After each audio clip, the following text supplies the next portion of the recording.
Hi there! Today I want to share something super simple, important, and also expandable, of course.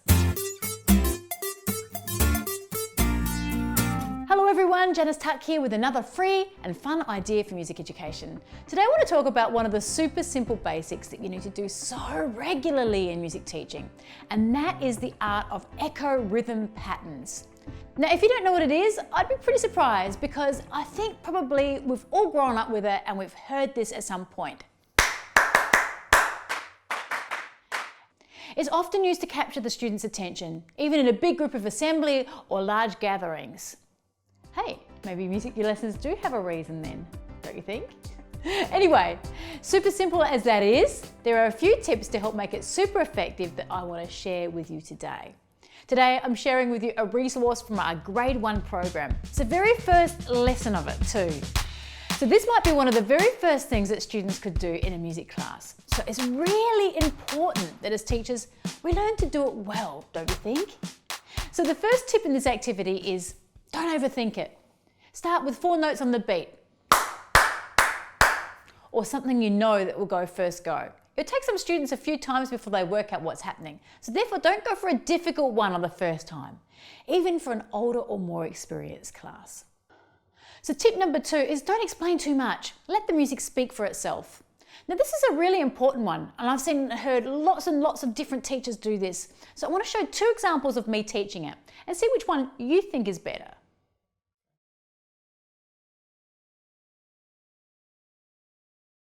Well, hello everyone, today I'm going to teach you something called echo clapping. Now this is when we have some different notes to play. I might play some crotchets that sound like this and some quavers that sound like this. So now we're going to put it all together and I'm going to play something to you and see if you can play it back to me. You ready? Your turn. My turn. Your turn. Oh, hang on everyone, no, that's not quite right. We have to go back and start from the beginning again because that's not quite the way we play it. Now, let's keep in time now, shall we? Here we go. Your turn. Your turn. Okay everyone, listen now. My turn. Your turn.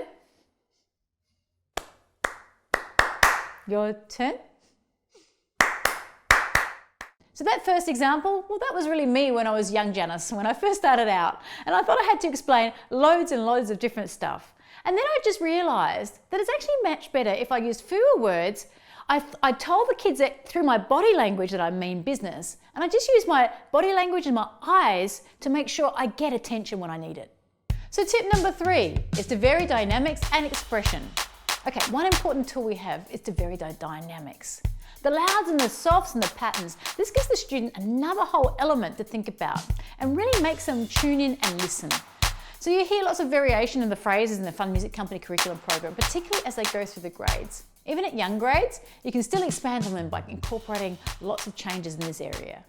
Tip number 4 is sets of 4 musical phrasing.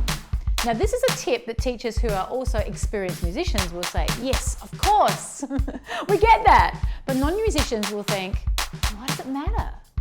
Well, the tip is to always do the rhythms in sets of 4. Not 3, not 2, 4.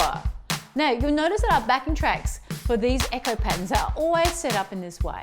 There are 4 echo patterns, and then there's a little break or a musical change. But this is because it's the most natural musical phrase for it. It kind of converses like a conversation. We have a question, we have an answer. We have another question and an answer, and so on, up to 4. And then it's natural to have a break and take it in, don't you think? Tip number 5, use a backing track, sometimes. And so the last tip is to use a backing track, but don't try to use it all the time. The Fun Music Company curriculum program has oral patterns progressing through the program from kindergarten right through to grade 6. There's always a backing track provided for you to do along with it. If you're not confident with rhythms to clap, you can use the first track. But once you know the rhythms for the level and you want to have fun with it, then just use the second track, which has the backing beat only. My tip, however, is to always mix it up. You know, sometimes go straight into it, clapping immediately, sometimes go into no backing track, sometimes just use dynamics, sometimes play a game. Mix it up is the key to good teaching. Anyway, that seems like a lot, but this is such an important foundational activity for music classes because it's our job to educate not only the students, but also each other and share with each other on how to do this activity, particularly if we're going to use it to capture attention in lots and lots of lessons.